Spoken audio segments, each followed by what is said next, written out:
idea and something that we are all to be proud of. Ako, pag dungog na ako, murag na nimbarot akong balibo.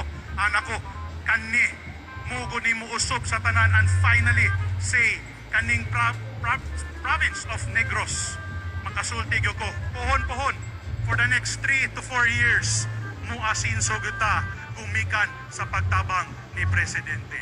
That is something ako ikasalig kaninyong tanan. Atong palakpakan. So anyway, naaman si Pres dere. I'm not gonna take much of your time because kay balogyo ko, you're all excited to hear what he has to say para kanato tanan. I would just like to say, isyagit ra nato. Okay ra ba? BBM!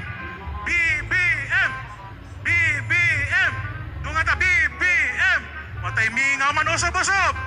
BBM! BBM! BBM! Okay, Pres, rag okay na kita. The Negros Oriental, the entire people of Negros Oriental truly loves you. And let's work together for helping the province and the whole country. Thank you so much, Pres. Thank you kaninyo tanan, and maayong hapon.